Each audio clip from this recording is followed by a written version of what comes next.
Reporter breaking.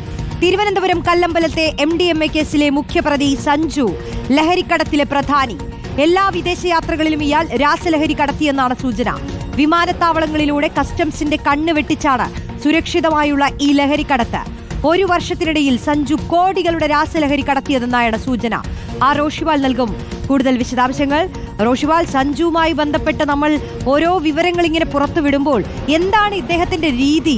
സ്ഥിരമായി ഇങ്ങനെ ലഹരി കടത്തുന്നു എന്നാണ് അറിയാൻ കഴിയുന്നത്. അതും വിമാനത്താവളത്തിലൂടെ കസ്റ്റംസിനെ വെട്ടിച്ച് തുടർച്ചയായി ഇയാൾക്ക് ഇങ്ങനെ ലഹരി ഇടപാടുകൾ നടത്താൻ കഴിഞ്ഞത് എങ്ങനെയാണ് റോഷിവാൽ? റോഷ്നി, നേരത്തെ സ്വർണ്ണക്കടത്തായിരുന്നു സംസ്ഥാനത്തെ വിമാനത്താവളങ്ങളിൽ ഏറ്റവും വലുതായി നടന്നിരുന്നത്. പക്ഷേ ഇപ്പോൾ അതൊക്കെ മാറി രാസലഹരിയാണ് വിമാനത്താവളങ്ങൾ വഴി ഒഴുകുന്നത്. സഞ്ജു ഓരോ വട്ടവും വിദേശത്തേക്ക് പോയി തിരിച്ചെത്തുമ്പോൾ കോടിക്കണക്കിന് രൂപ വില മതിക്കുന്ന രാസലഹരിയുമായിട്ടാണ് തിരിച്ചെത്തുന്നത്. അത് സംസ്ഥാനത്തിന്റെ വിവിധ ഭാഗങ്ങളിലേക്ക് വിതരണം ചെയ്യുന്നു എന്നതാണ് ഏറ്റവും ഞെട്ടിക്കുന്നത്. ഇതൊന്നും കസ്റ്റംസിന്റെ പരിശോധനയിൽ കണ്ടെത്താൻ കഴിഞ്ഞിരുന്നില്ല. കാരണം കസ്റ്റംസിന്റെ സ്കാനിങ്ങിനെ വെട്ടിക്കുന്ന രീതിയിലാണ് ഇതൊക്കെ കടത്തുന്നത്. ഭക്ഷണ പദാർത്ഥം എന്ന വ്യാജേനെ ഭക്ഷണ പദാർത്ഥങ്ങളുടെ ടിന്നുകളിലും പാക്കറ്റുകളിലുമാണ് MDMAയും ഒപ്പം ഹൈബ്രിഡ് കഞ്ചാവും അടക്കം കടത്തിയിരുന്നത്. അതുകൊണ്ട് തന്നെ അത് തിരുവനന്തപുരത്തോ അല്ലെങ്കിൽ തൊട്ടടുത്തുള്ള മറ്റു വിമാനത്താവളങ്ങളിലൂടെയോ സഞ്ജു മയക്കുമരുന്നുമായി പുറത്തേക്കിറങ്ങുമ്പോൾ പരിശോധിച്ച് കണ്ടെത്താൻ കഴിഞ്ഞിരുന്നില്ല എന്നതാണ് യാഥാർത്ഥ്യം.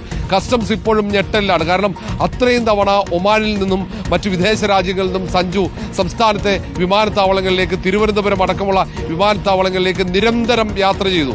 അങ്ങനെ ഓരോ വട്ടം യാത്ര ചെയ്യുമ്പോഴും മയക്കുമരുന്ന് കടത്തിയിട്ടുണ്ടെന്ന കണക്കുകൂട്ടൽ തന്നെയാണ് ഇപ്പോൾ എക്സൈസിനും പോലീസിനും കസ്റ്റംസിനും ഉള്ളത്.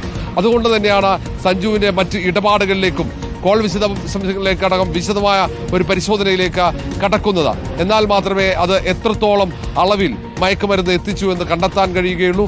ഏതായാലും ഇനി അങ്ങോട്ട് ഇത്തരം വീഴ്ചകൾ വരാതിരിക്കാൻ അത് തടയാനുള്ള ശ്രമമാണ് കസ്റ്റംസിന്റെ ഭാഗത്ത് ഉണ്ടാവുക. ഞെട്ടിക്കുന്ന തരത്തിൽ തന്നെയാണ് സംസ്ഥാനത്തിന്, സമൂഹത്തിന് തന്നെ ഭീഷണിയാകുന്ന തരത്തിൽ വിദേശ രാജ്യങ്ങളിൽ നിന്ന്, പ്രത്യേകിച്ച് ഒമാനിൽ നിന്നാണ് ഏറ്റവും കൂടുതൽ മയക്കുമരുന്ന് സഞ്ജു അടക്കം സംസ്ഥാനത്തേക്ക് എത്തിച്ചത്.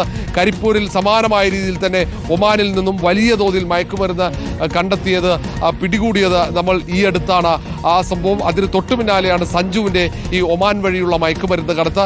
അഫ്ഗാനിസ്ഥാനിൽ നിന്നും പാകിസ്ഥാനിൽ നിന്നുമാണ് ഏറ്റവും കൂടുതലായി ഈ സിന്തറ്റിക് ലഹരികൾ ഒമാനിലേക്ക് എത്തുന്നത് എന്ന് അന്വേഷണ സംഘം പറയുന്നുണ്ട്. അതുകൊണ്ട് അന്വേഷണം പെട്ടെന്ന് അവസാനിക്കാനുള്ള സാധ്യതയില്ല. വളരെ വിശദമായ അന്വേഷണത്തിലേക്ക് പോകേണ്ടി വരും. റോഷ്നി, റോഷിവാലാണ് പ്രധാനപ്പെട്ട വിവരങ്ങൾ പ്രേക്ഷകർക്ക് വേണ്ടി കൈമാറിയത്.